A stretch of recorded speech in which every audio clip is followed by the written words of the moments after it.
discover everything that is you need to know about this. Just go to Play Store, App Store, download Loop. Loop is not just an app. It's linked to the NCBA Bank, of course, but it gives you access to very many other things, not just banking. You can access overdrafts of up to 100,000 shillings, potential loans of up to 3 million shillings. You can get more services. Stop wishing, start dreaming. Live your dream life, digital or physical. Your Loop card has you covered. You can link your card to the Loop app, and you can even create several other virtual cards. Okay, so the virtual cards help you to manage your money. You want to save on this, maybe you want to put money here so that you can spend money on only that wallet. You can put money into a different wallet. You can create different wallets in your app so that you say, I want a wallet for saving towards school fees. I want a wallet that builds up money for daily expenditures or for monthly expenditures. I want a wallet that takes care of the bigger bills, say school fees, rent, and so on and so forth, or you're a loan that you're repaying. I want a wallet that manages that. All those things are available on the Loop app. So it's not just an app. This is lifestyle. And what is actually interesting is that all these things are literally at your fingertips. Literally. Yep. Every day, on a daily basis, this is how you live, right? Yeah, and the other solution that we've been talking about as well is when you think about, okay, so do I need mobile data all the time then to be able to run with the Loop? Yeah. You know what? Safaricom has sorted you out on that one. Okay?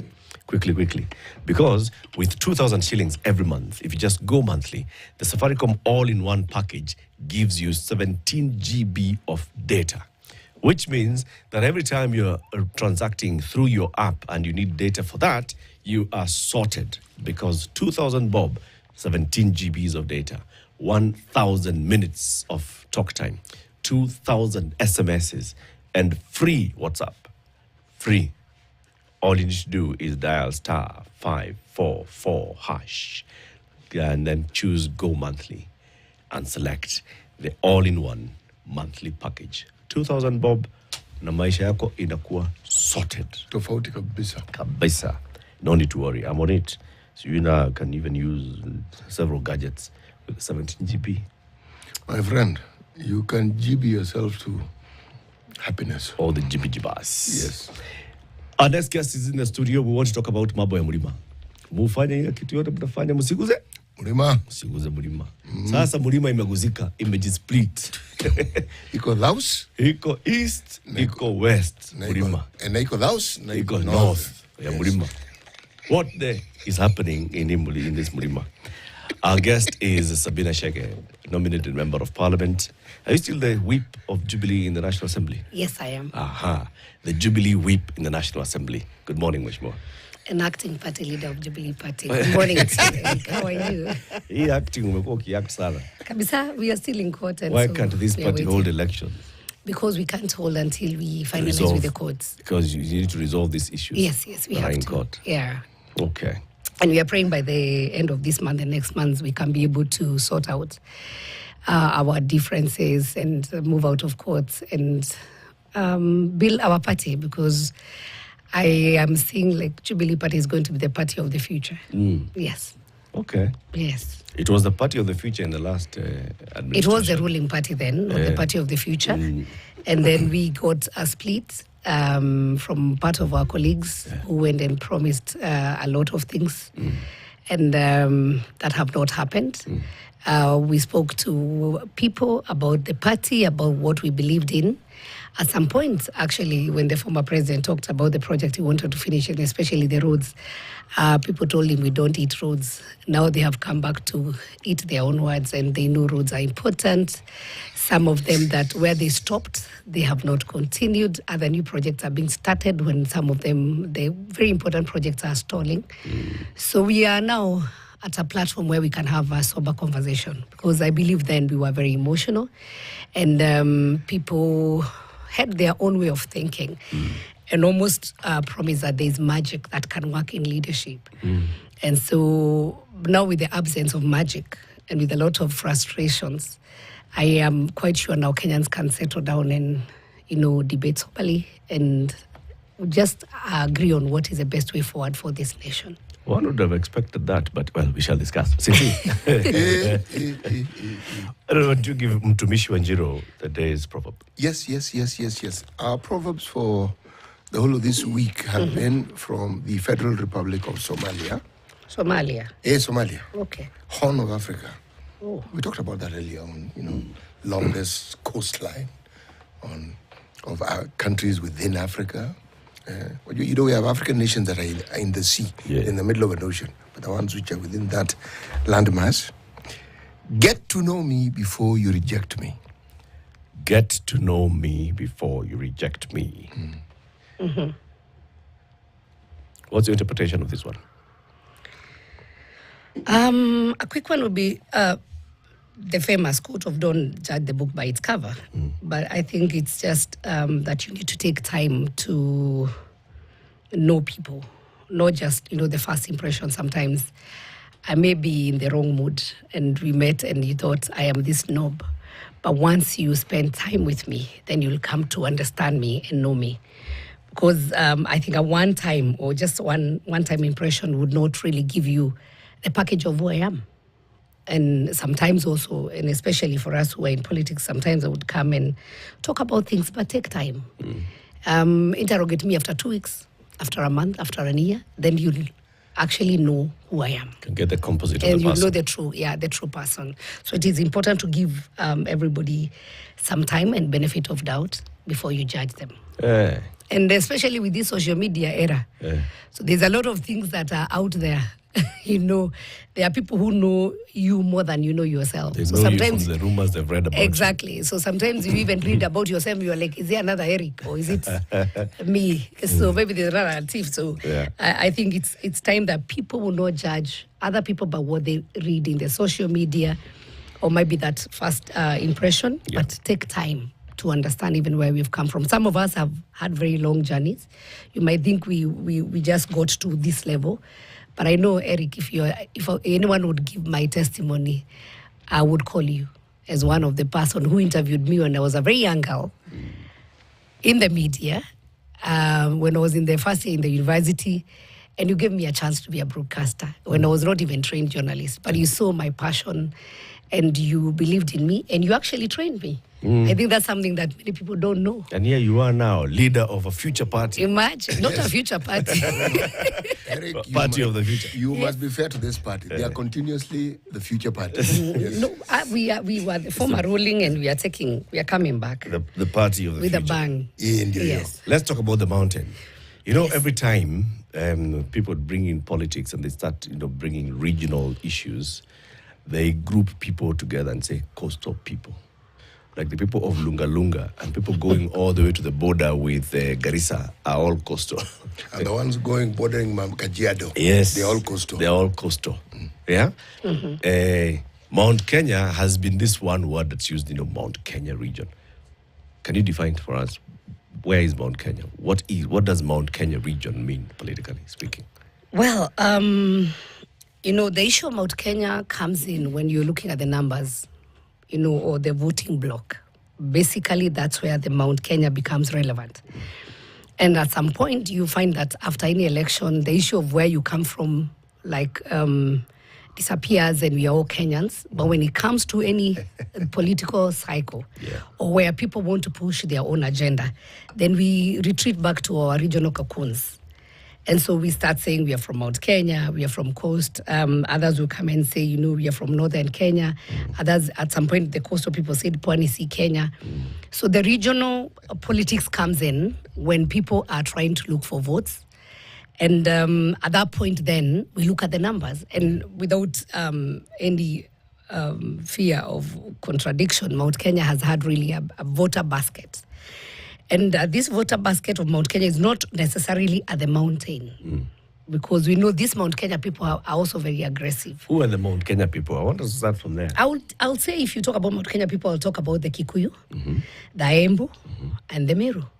Those basically, if you remember, the initial Gema community, which was the Gikuyu, Embu, and Meru. Okay. Those are basically the ones who are around. The people who originated originally came from around the mountain, and it has spread all the way. You touch from Meru, you come to the Rakanidi, you come to Embu, Nyeri, Kirinyaga, Murang'a, Kiambu, you'll spread to Nyandarua. A lot of people in Nakuru also, they will claim that they are also from Mount Kenya. Like Kipia also, and also, like I would say half of Nairobi, or even more, would say they have come from Mount Kenya because of the proximity of Nairobi, or the capital city, to the central part of Kenya. Okay. So basically, that is what is popularly referred to as Mount Kenya, or the Murima, if you want to say. But basically, the Murima is just the Mount Kenya, the mountain. Are they homogeneous, these people? Can we say that their political ideology, their needs, their thinking is homogeneous? Because they are Kikuyus think the same as Embus, as Meru. In the past, and I would say, if you look at the history, maybe when there was the issue of Matiba and Kibaki, that is when we almost had the split. But then the split, and I say that's why I'm saying they come in, or they converge because of their political interest.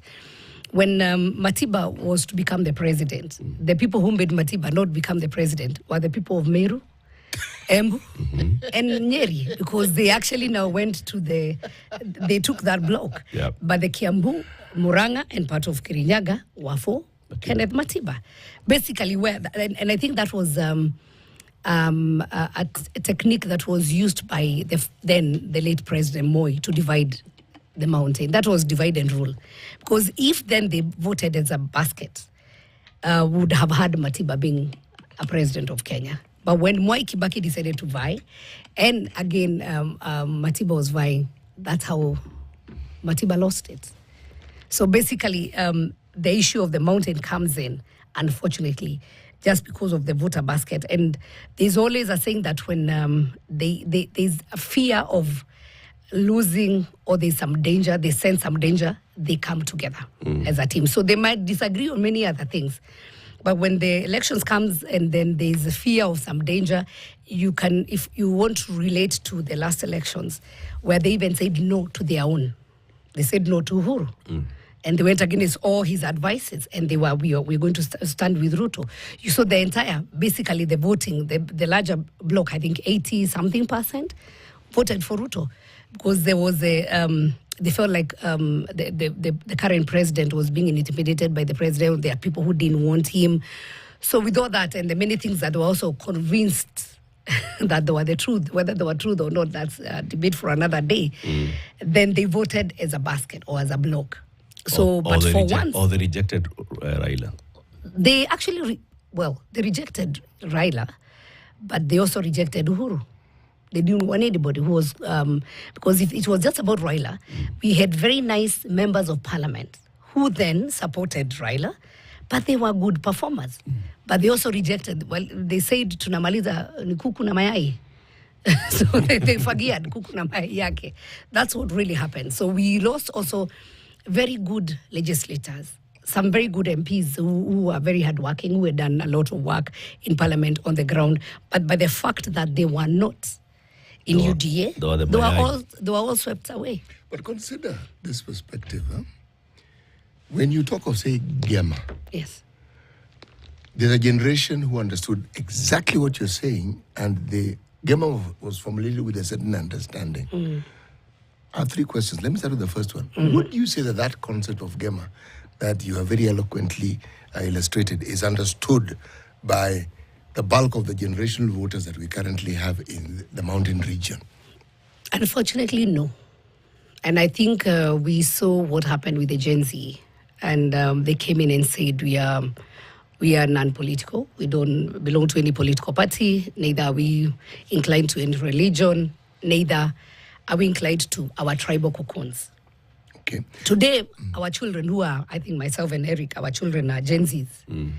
If you tell them about being a Kikuyu or non-Kikuyu, they don't relate. And this is the bulk of the larger population in this Kenya. And unfortunately, some of us who have been, who are in the older generation, we want to stick to the Gema, to the coastal, to the tribal cocoons. But by 2027, things will change. Things will change. If the young people agree to take the voters card. If the young people agrees to vote, the issue of Gema or the issue of the mountain will not be there. It's going to be issue-based. And unfortunately, that's what majority of us who are in leadership now have refused to move on. We are not talking about issues. It is very primitive of us to start talking about individuals. Because once we start saying Eric is my kingpin or so-and-so is my kingpin, or we are now going because of our region, the bigger voter basket will not be thinking the way we are thinking. The issue is what current issues are we facing and how do we help the community? We need to move away from our own selfish interpretation of I am trying to gather numbers for the next election. We need to stop looking at the next election by thinking about currently God has given us a responsibility to lead. So what are we doing to help and sort out the issues that Kenyans have, so that by next election then they will say so-and-so is a person who can articulate our issues better or who has been part of solution, giving solutions. I was in Azimio before. And you see, it was very easy for me to stick to opposition and say, I want to sit and say the government is not doing. But because I am nominated, what am I doing in parliament to help? Then if I take a motion in parliament and the motion is rejected, then I would say, that motion I took, I wanted to help on this, and it was rejected, then I can start fighting the government. I also must give solutions. But the problem we have now, we want to still continue with old skills. And I don't know whether it's a saying of you cannot teach an old dog new skills. But the whole thing is now, we cannot continue doing the same things the same way we did. And I hope the people in leadership, including myself, we will wake up and realize that people have moved on. We have a new generation that has come up. The immediate, the last election, the election that brought in this new government. Yes. It's interesting you should talk about issues because in many, many ways, President William Ruto was actually talking about issues. If a lot of his campaign were actually very, very issue-based. When he brought in issues of charters, he brought in things that we'd never seen before. Essentially, he was saying, I'm actually signing a social contract with you. Something that politicians had avoided, had never done. He was doing it. Now, we're talking Gen Z because they came out and they were in our face, and this is Gen Z. But that population that was voting was in existence even when President William Ruto was vying for the presidency. But did they vote? You've gotten to the point I'm trying to make. Yes. Some did, some didn't. We're talking about those who had registered. But sometimes elections are not won by those who vote, but they're won and lost by those who don't vote. That's true. But you need to know that there was also a deliberate effort because I also went around Kenya. Yes. And I thank God that I joined Azimio because I also came out from my cocoon of just central Kenya or Mount Kenya, and I went out and I also saw what challenges other parts of Kenya face. And there was also, I don't know whether it was a deliberate effort, that you found, we went to Sierra, you found people who are 30, 40 years who have never gotten an ID, and so they have never voted. And they're 40-year-olds. And they're 40-year-old. And they say, we tried to get an ID, we got so frustrated, we gave up. And I remember when we did the campaign, we I think registered 40,000 new voters. And they were not young people. They were actually people who were over 30. And the whole issue was, then they asked, so are we now getting IDs? Because we were able to process very quickly, would go register. Then within a week, the IDs have been returned and then they could register as voters. So they asked one question. Are we then getting registered now because you people need our votes? Because now our person, you want him to become the president. And once you don't have an ID in Kenya, that means then you cannot not have many government services, including M-Pesa. Yep. Including a bank account. Yep. That's it. So there was a lot of discrimination. And maybe the young people also didn't, by last election, they didn't see the need to vote. They were like, well, I remember when we went for the Mombasa gubernatorial elections, you remember they didn't vote at the time for the election, they voted after. Yep. Yes. And I met the tuk-tuk guys when we were going around town and I'm asking them, why are you not going to vote? They said, no. So I asked them, why are you not going to vote? Because they said, because the person to lead, it is decided in Nairobi. So why should we go and vote? I waste my time queuing. Exactly. And I had to really talk to them and like, your vote counts. You go out and vote for the person who you need to be your leader. You'll have done your part. I went found the mechanics at Grogon there in Mombasa. I had to work with them and like, you need to go and vote. It was such a very hard position to tell people to go vote after what happened after the elections, because people felt like there was no fairness. And people felt even the Supreme Court, then the Supreme Court had not even done the ruling. And so when I talked to them, I told them we are hoping that we are going to get all fairness, we are going to get justice at the Supreme Court, so go out and vote. And I also told them, it will also be a way of showing that, yes, this is how your numbers are in Mombasa. If they reflected otherwise in the presidency, then at least the Supreme Court can see the numbers in Mombasa. Well, the turnout of events, I don't want to go to what happened, what really happened, and where we are today. But what is currently happening, and I wish we can be able to do, is look at the issues, because now this young generation will now go and get their IDs and they are going to vote because they have seen their voice matters. But they have also seen that, yes, you talked about the UDA talking about issues, but basically it was about personalities, if you look at it. The narrative was hustlers versus dynasties. Yes, but why did the narrative come? Because there was one person who was being targeted. And the whole target was, we are targeting Uhuru Kenyatta, who is a son of a former president. We are targeting Raila Odinga, who is also a son of a former vice president. A former vice president. So these are the dynasties. And so we are the children of nobody. So we are the hustlers. And so we are coming to form the government of the children of nobodies. But when the reality hit, is this government a hustler's government? That is a bigger question. But are we going to a break, Eric? Let's do the break. Let's do the break. Yeah. Yes. It's 9:30. Our guest this morning is the Honourable Sabina Chege, a nominated Member of Parliament, Whip of Jubilee in the National Assembly, and also the acting party leader of Jubilee in contention. In court. In court. We are talking about siasa ya Mlima and how that reflects in the Kenya as a whole. Mountain, and we are seeing now a split. There's now Mount Kenya East and Mount Kenya West, and there are two kingpins who are emerging. What does that all mean? We'll be back shortly. Good morning. This is the